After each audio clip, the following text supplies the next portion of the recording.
actually wins the award for coming the farthest to Q Festive here. He actually flew in from Hong Kong. So give him a huge round of applause for that. Thank you very much. So we have seen it. The film still upsets me a lot. I'm still scared to watch it myself. So let me hear from Philadelphia. What do you think about it? Please. It's a beautiful movie. I have two questions. You said it was based on a true story. How are you aware of the story? And secondly, Byron Payne, has he made other movies? Okay. The story happened to one of very close friends of mine in the years ago. Yeah, so I didn't know the story myself. And Byron, he was in a few films before my film. He was also actually a very famous TV artist in Hong Kong, and he was Mr. Hong Kong before. And after that, after Amphetamine, he might be in a couple of mainstream commercial films in the near future. But I reckon his future is actually continue to be in indie films like this. Thank you for the question. Yes. The visuals were stunning. The composition, I noticed the way you use lines and angles and geometric shapes. Can you talk about some of that? What's your background? Do you have an art background? And what went into your thinking? Actually, the camera work is made by Charlie Lam, who happens to be the classmate of my brother. And he is a very talented photographer. He actually won the best photographer from St. Sebastian a couple of years ago. He helped me a lot in this film. And anyway, we both agreed to try to have a more poetic presentation of the story through the cameras. And he even told me that he will make love with Kafka with this camera. And I think he did a pretty good job. Thank you. Very fast. Yeah, very quick. Narrative. Why did you choose to tell the narrative? It's a very dreamy film. There's a lot of, cutting back and forth with the narrative. And I'm wondering what approach you took to the story to tell that. Okay.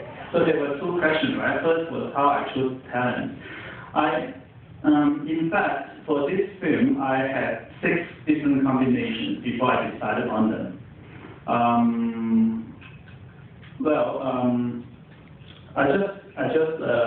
I met him years before the project. Like, for example, Thomas Price, I met him while I was making City Without Baseball, my first film. And I told him that I was going to do a trilogy. And he chose this story because he liked, this is the one he liked the most.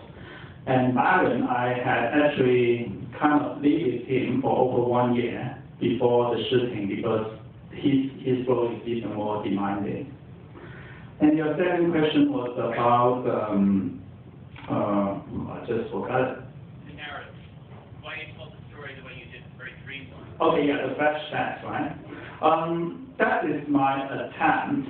I don't know how it works for you.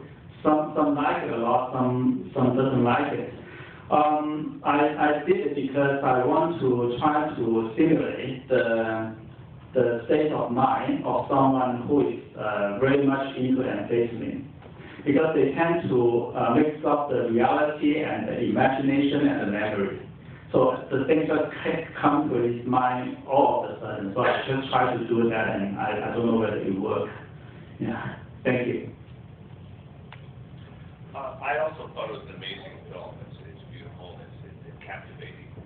A couple of things that I was curious about was one, the temple with the sticks and the prayer. Could you talk a little bit more about that scene, that whole idea, a little bit more about the spirituality, and also about what the culture is like where you made the film compared to where it is here?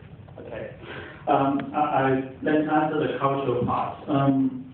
Faith is a very important concept in Chinese culture. It is a paramount concept because we tend to believe that everything happens It's not for no reason. It's already that time. Okay, everyone, no matter how hard you try, it really depends on what you are slated to be.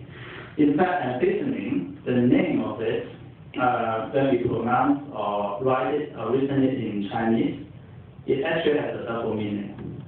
It amphetamine or amphetamine, it means isn't that his fate, or isn't that how he says it, except in Chinese.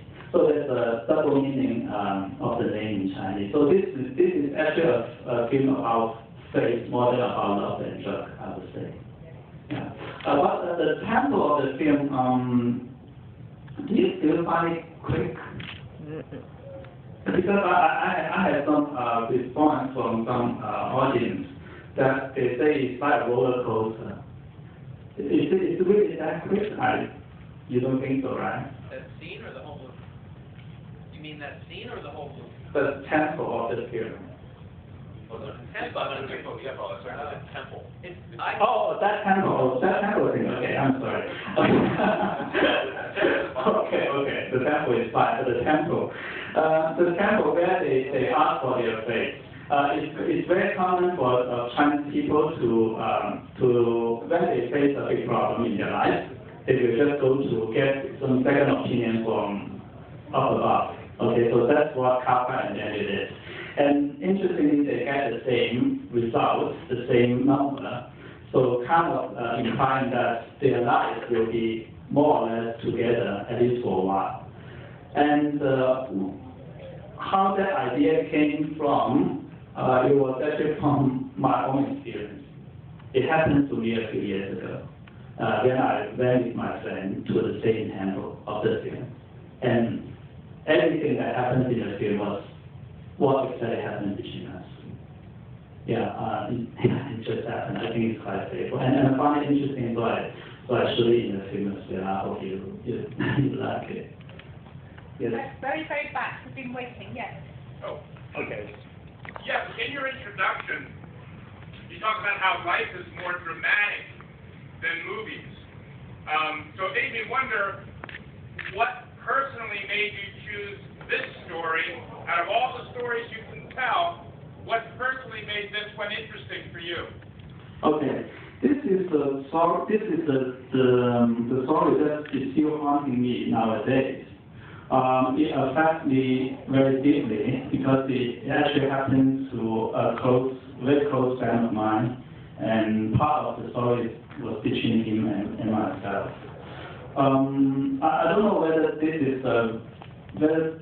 would affect other people as much as it affects me, but it's one of the most compelling stories of my life that I really want to have it told. Yeah. Is that why you choose stories? Yes.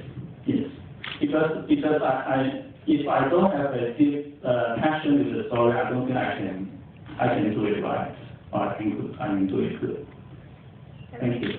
And yes. Yeah, I was a little confused at the end with drugs or was it just me? The one guy died at the end, or they both? Okay, good question. In fact, I wasn't sure of the name. Yeah. This question can extend to exactly how did Kafka die and when did he die? Yeah. What was his dream and what was his reality? Okay. It is possible that he did escape from the hospital and then jump from the bridge. It was also possible that he had always been in the hospital. The last part of the film was his dream, right? That's also possible. For your question, I can safely say that Daniel did not jump from the bridge because he was on his way to Australia at that time. We didn't turn around the cab and go back. Yeah. So that was Kafka's imagination. Yeah, that he saw Daniel there. The guy that they've been waiting for, so they jump together. They think they can just cross the bridge. Just cross it. Yeah.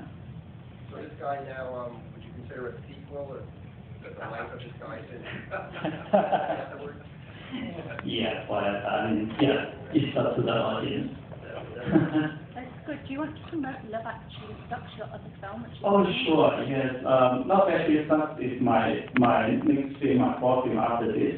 And we have a screening tonight at 7:30 in the It's your world premiere. Yeah, it happens to be my world premiere because we had problems in Hong Kong and Taiwan with the censorship. So both films are technically still banned in Asia. So as such, it become my world premiere.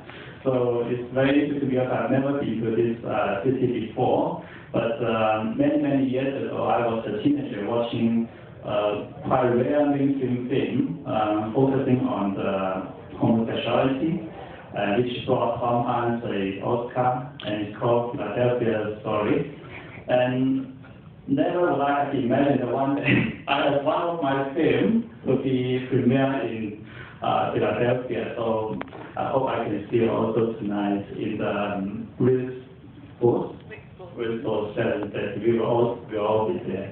Thank you very much. Okay.